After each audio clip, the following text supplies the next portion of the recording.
Muito bem, nós estamos aqui para mais um programa e esse comentário bíblico no livro de Jó. Jó possui 42 capítulos, 1070 versos.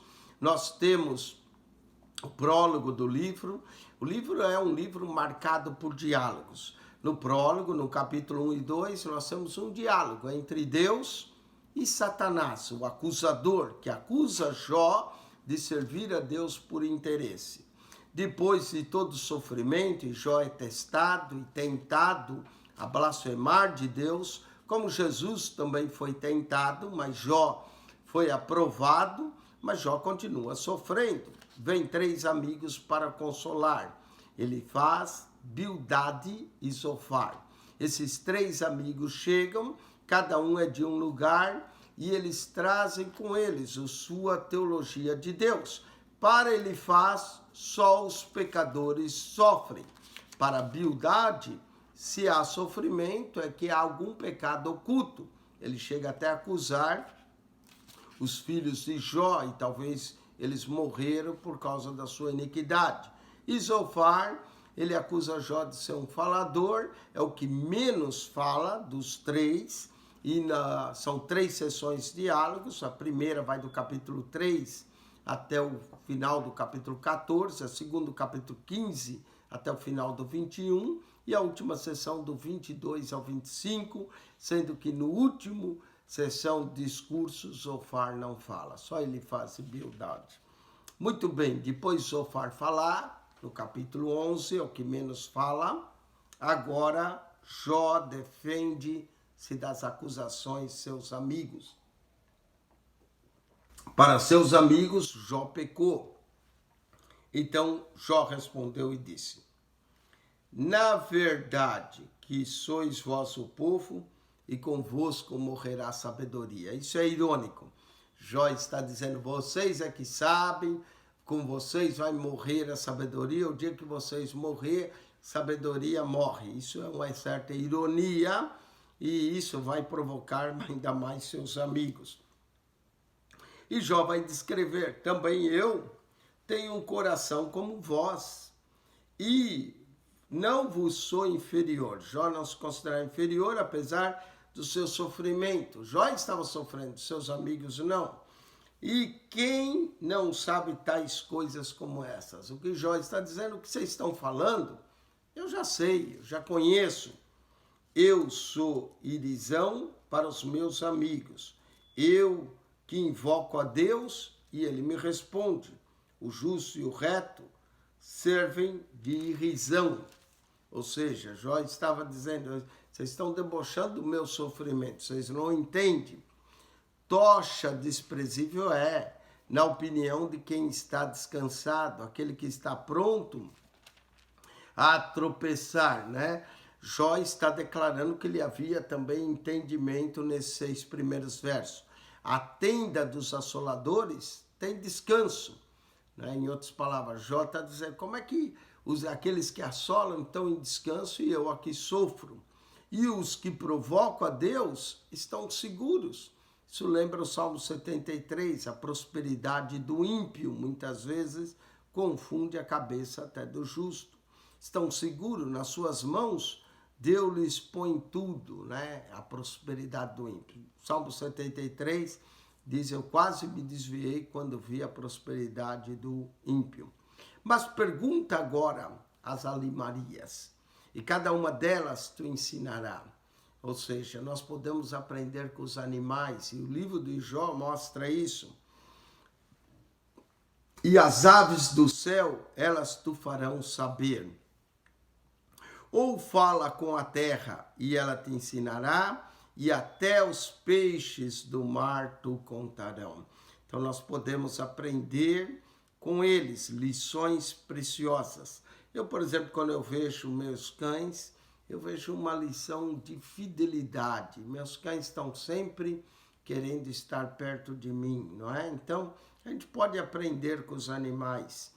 Quem não entende por todas essas coisas que a mão do Senhor fez isso? Ou seja, o Senhor é que fez tudo. Já que o Senhor fez tudo, em toda a criação existe uma lição para nós.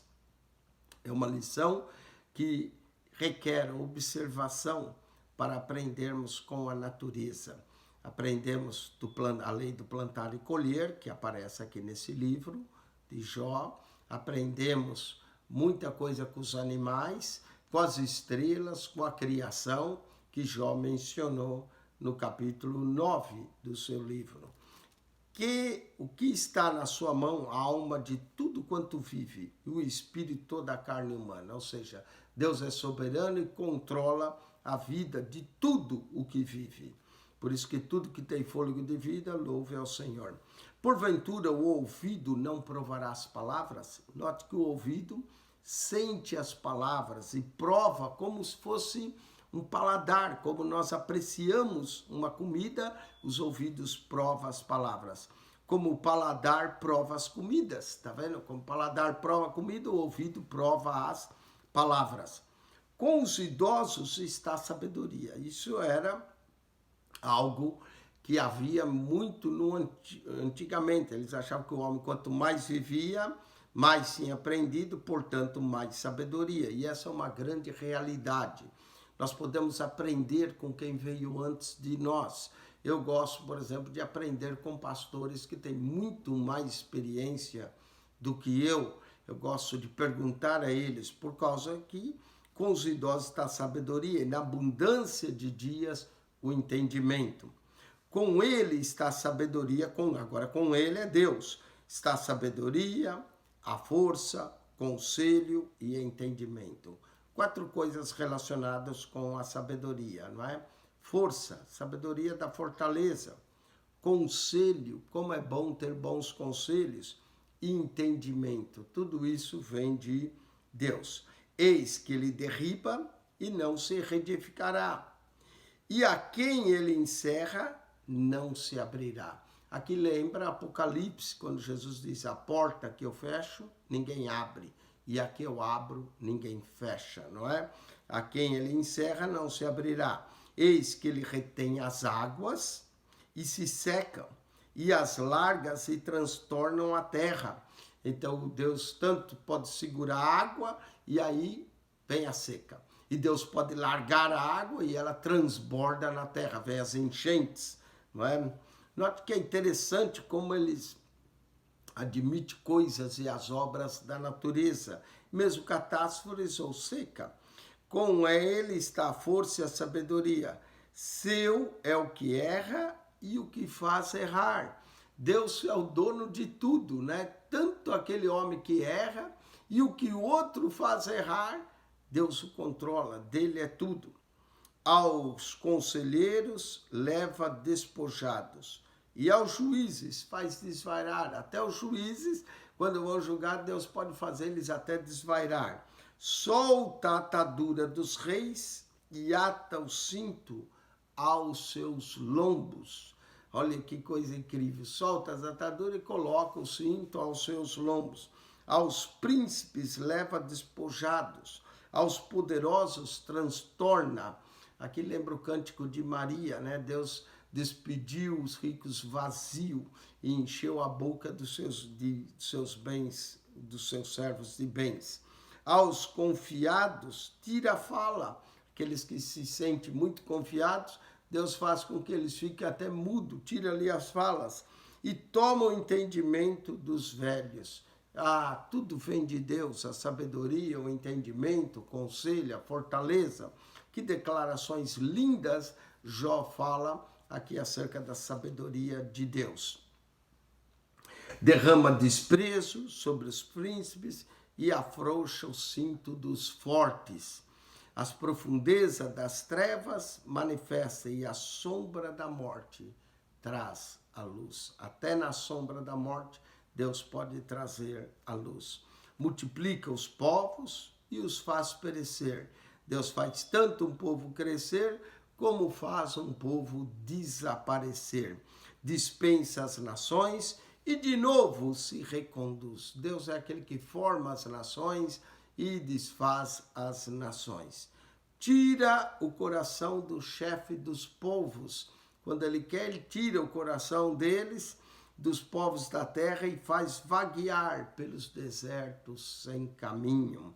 nas trevas andam as apalpadelas, sem terem luz, e os faz destinar como ébrios.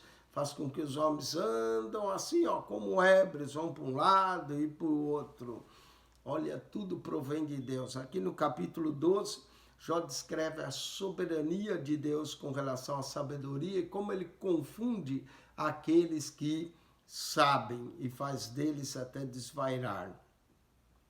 Verso capítulo 13, continuando: eis que tudo isso vira os meus olhos, e os meus ouvidos o ouviram e entenderam. Note que Jó tinha um conhecimento profundo da soberania de Deus, da sabedoria, e como Deus confunde os sábios no seu própria sabedoria. Como vós o sabeis, eu sei eu também. Não vos sou inferior. Jó está se colocando em pé de igualdade com seus amigos. Tudo aquilo que eles estão falando para Jó não é nada novidade. Mas eu falarei ao Todo-Poderoso. O que Jó quer é falar com Deus, nem é conversar com seus amigos, não é? E quero defender-me perante Deus. Jó queria se apresentar a Deus e apresentar sua causa. Mesmo assim, ele pediu um árbitro entre ele e Deus. Vós, porém, sois inventores de mentiras. Jó agora, seus amigos chamaram, principalmente Zofar chamou Jó de mentiroso, e Jó disse: não, mentirosos são vocês estão inventando mentiras. E vós todos médicos que não valem nada. Essa expressão médico que não vale nada, eles estavam tentando aliviar o sofrimento de Jó, mas não estava resolvendo, o sofrimento continuava. As palavras deles, como Jó disse, os ouvidos provam as palavras como paladar, as palavras dele não estavam servindo de consolo. Realmente nós temos que ter muita graça de Deus, muita sabedoria para aconselhar alguém que está sofrendo. Porque às vezes a gente pode falar alguma coisa, em vez de consolar, machucamos ainda a pessoa mais, ferimos o coração, o sentimento da pessoa. É muito difícil aconselhar alguém que sofre, porque se a gente não se coloca na sandália, só alguém que vê a coisa do lado de fora, podemos falar algo que fere. E aqui, como Jó disse, vocês são médicos que não valem nada. Tomara que vos calasses de tudo. Em outras palavras, Jó está dizendo, se vocês ficassem quietos, não falassem nada, era melhor. E há momentos de sofrimento que é melhor não falar nada, né? Imagine só, a mãe de alguém morre, ou o pai, uma dor tremenda daquela separação, e você chega lá e diz, é a vontade de Deus. É a vontade de Deus porque não é seu pai ou sua mãe que está ali, não é? Às vezes é melhor não falar nada, só dar um abraço, ser solidário com a dor do outro, e quanto menos falamos, melhor é. Como alguém já me dizia, Deus sabe o que faz e a gente não sabe o que fala. Tomara que vós calasseis de tudo, que isso seria a vossa sabedoria. Diz que no livro de Provérbios, até o tolo passa por sábio quando não fala, não é? Isso seria a vossa sabedoria. Ouvi agora a minha defesa e escutai os argumentos dos meus lábios. Agora Jó vai se defender. Porventura, por Deus, falareis perversidade e por ele anunciareis mentiras? Vocês estão falando que as vossas palavras são de Deus, mas na verdade vocês estão anunciando mentiras para mim, Jó está dizendo. Fareis aceitação da sua pessoa? Aqui o diálogo entre Jó e seus amigos já passa a ser mais agressivo, mais ataques, né? Eles chamam Jó de mentiroso, Jó de ímpio, Jó chama eles de médicos que não valem nada. Aqui já começa a virar um debate já mais agredindo com palavras, não é? Fareis a aceitação da sua pessoa? Contendereis por Deus? Vocês estão falando em nome de Deus? Se vos ia bom, se ele vos esquadrinhasse, o que Jó está dizendo, vocês estão falando muito, seria bom que Deus esquadrinhasse, fizesse vocês passar um pouco do que eu estou passando. Ou zombareis dele, como se zomba de qualquer homem. Jó está falando, vocês estão zombando, é de Deus, falando as coisas que vocês estão falando para mim. certamente vos repreenderá se em oculto fizerdes distinção de pessoas. Olha, se lá no oculto do nosso coração a gente dá preferência para um e não outro, aí é pecado, né? Fazer acepção de pessoas é pecado. Tiago também fala isso. Jó 13:10, distinção de pessoas. Porventura não vos espantará a sua alteza e não cairá sobre vós o seu temor? As vossas memórias são como cinza. Jó aqui, seus amigos é que não lembram de nada. As vossas alturas como alturas de lodo. Calai-vos perante mim e falarei eu, e venha sobre mim o que vier. Jó falou, agora eu vou falar. Então vocês fiquem quietos, ouçam as minhas razões, porque vocês não estão conseguindo me consolar com suas palavras. Jó confia em Deus e quer conhecer os seus pecados agora aqui, não é? Jó, então, vai declarar sua própria justiça. Por que razão tomaria eu a minha carne como os dentes e poria a minha vida na minha mão? Jó está dizendo que toma até a carne, quem sabe ele se mordia, alguns interpretam que ele se mordia, arrancava sua carne com os dentes e poria a minha vida na minha mão. Ainda que ele me mate, olha a esperança de Jó, ainda que ele me mate, nele esperarei. Oh, verso lindo, esse de Jó 13:15. A coisa lindíssima nesses diálogos deles e às vezes até debate. Ainda que ele me mate, nele esperarei. Contudo, os meus caminhos defenderei diante dele. Também isso será a minha salvação, porque o ímpio não virá perante ele. Aqui, Jó está dizendo que o justo pode se apresentar diante de Deus. O ímpio, o que o ímpio tem que se apresentar? Já é ímpio. Ouvi com atenção as minhas razões e com os vossos ouvidos a minha demonstração. Eis que já tenho ordenado a minha causa e sei que serei achado justo. Jó reafirma sua justiça, sua integridade. Quem é o que contenderá comigo? Se eu agora me calasse, renderia o espírito. Jó diz, eu não posso me calar diante das acusações. Se eu me calo, eu estou consentindo, eu estou rendendo o meu espírito. Jó mantinha sua fé e sua justiça em Deus como algo íntegro. Duas coisas somente faz comigo, então me não esconderei do teu rosto. Desvia a tua mão para longe de mim. Jó pede, tira a tua mão, porque ela está pesada sobre mim. E não me espante o teu terror. Chama, pois, e eu responderei. E eu falarei, e tu responde-me. Jó queria inquirir a Deus. Chama-me e eu vou te perguntar e o Senhor responde. Quantas culpas e pecado tenho eu? Jó quer saber que Deus falasse para ele qual era a sua culpa, qual era o seu pecado. Notifica a minha transgressão e o meu pecado. Jó está pedindo para Deus, mostra-me qual é o meu pecado. Não é como o salmista diz, sonda-me, ó Deus, e vê se há em mim algum caminho oculto, e revela-me para que eu a ti confesse. É o que Jó pede aqui. Quantas culpas tenho eu? Notifica a minha transgressão e meu pecado. Por que escondes o teu rosto e me tens por teu inimigo? Jó diz, Senhor, cadê tu? Por que não se mostra, não se revela? Não é? Por que permanece no oculto? Fala comigo, por que me tens por teu inimigo? Do jeito que eu estou sofrendo, parece que eu sou teu inimigo, quando na verdade eu procuro ser teu amigo.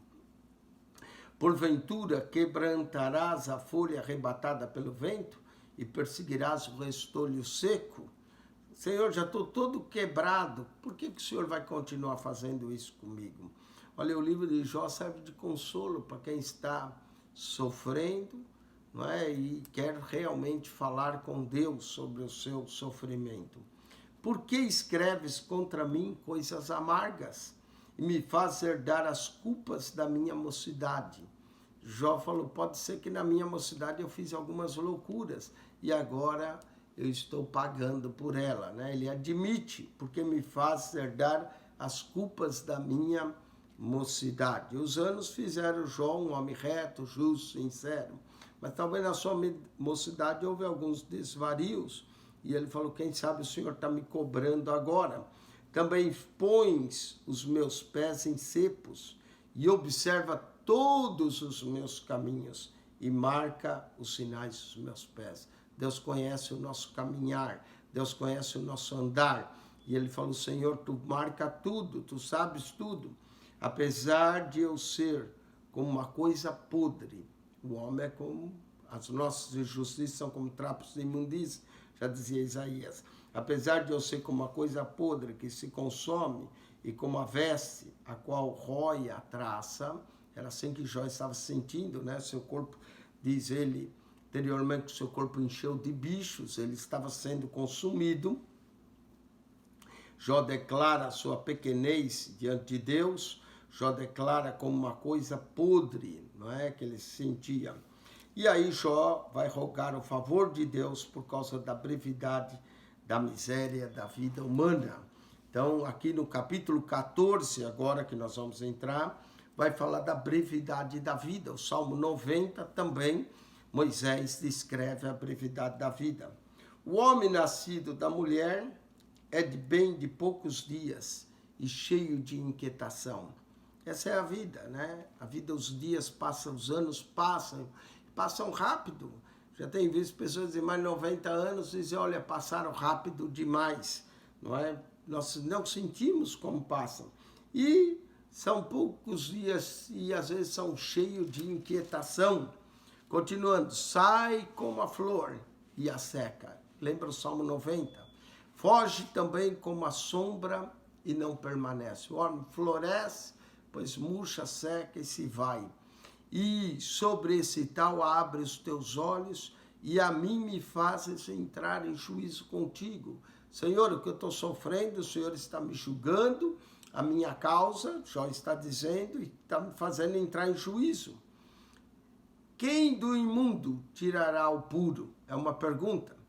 Quem do imundo tirará o puro? Quem é que pode tirar? Se nós somos como imundo, as nossas injustiças, nosso pecado, quem é que pode tirar o puro? E a resposta, ninguém. Ninguém pode. Só Deus é que pode.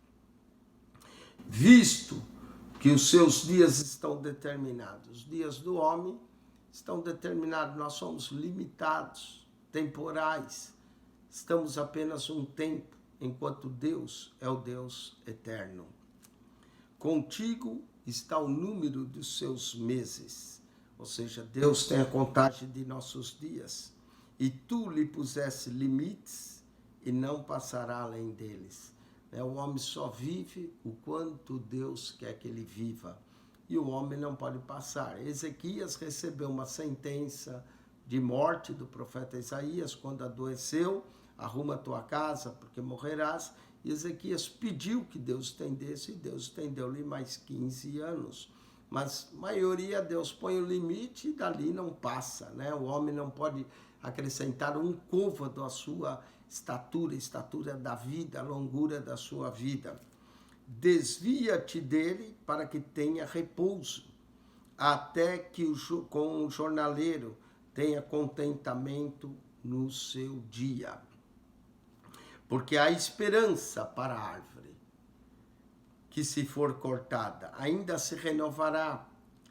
Um dia desse eu vi alguém que mostrou uma árvore cortada e como ela renasceu. Porque ainda há esperança para a árvore que for cortada, ainda se renovará, e não cessarão os seus renovos. A árvore consegue se renovar mesmo cortada. Mas Jó se sentia que para ele já não havia mais esperança, não é? Se envelhecer na terra a sua raiz e morrer o seu tronco no pó, mesmo assim a árvore pode reviver. Ao cheiro das águas, quando chega as águas, brotará e dará ramos como a planta. Mas morto o homem é consumido sim, sem rendendo o homem o espírito, então onde está? né? A árvore, mesmo que cortou ela, que se foi, ao chegar a água, a árvore pode se renovar novamente. Mas quando o homem é morto, é consumido, rendendo o seu espírito, então onde está? Que pergunta tremenda no capítulo 14 do livro de Jó, verso 10. A pergunta é: para onde vai os homens? Aonde está? Como as águas se retiram do mar, e o rio se esgota e fica seco. Como as águas que se retiram do mar, e o rio que fica seco, assim é o homem quando se vai. Assim é o homem se deita e não se levanta, até que não haja mais céus. Não acordará, nem se erguerá do seu sono. Esse sono é o sono da morte. Jó está dizendo, né? Alguns dizem que Jó aqui não crê na ressurreição, mas não é. Jó está falando da natureza da morte. Normalmente o homem morria e não voltava mais, não se erguia. Ao falecer, se ia, não se levantava mais. Mas Jesus volta, Jesus mostra que há esperança para a ressurreição. Tomara que me escondesse na sepultura. Desde o capítulo 3, o que Jó deseja é a morte. O que Jó espera é que a morte finde o seu sofrimento. E me ocultasses até que a tua ira se desviasses. E me pusesses um limite e te lembrasses de mim. Ou seja, ele está pedindo: Deus, lembra-te de mim para tirar essa minha dor, esse meu sofrimento. E Jó pedia que Deus o tirasse com a morte. Morrendo o homem, porventura tornará a viver? Jó está falando aqui da ressurreição. Será que o homem que morre, porventura tornará a viver? Todos os dias do meu combate esperaria, até que viesse a minha mudança. A mudança aqui é do seu estado de vida para a morte. Chamar-me-ias e eu te responderia. Afeiçoar-te as obras de tuas mãos. Mas agora, conta os meus passos. Não estás tu vigilante sobre o meu pecado? Tu sabes, Senhor, do meu pecado. Tu sabes o que eu tenho feito. Existe aqui, nesse capítulo, uma certa confissão. Jó menciona os pecados da mocidade, no capítulo 13, não é?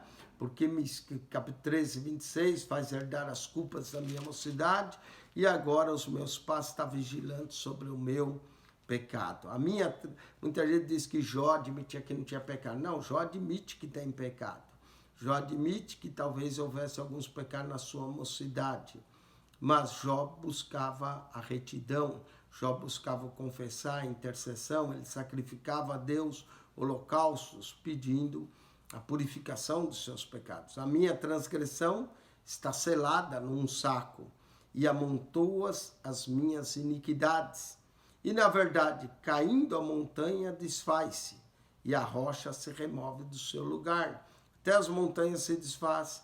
Por que Deus não desfazia logo a sua vida? É o que Jó está querendo dizer.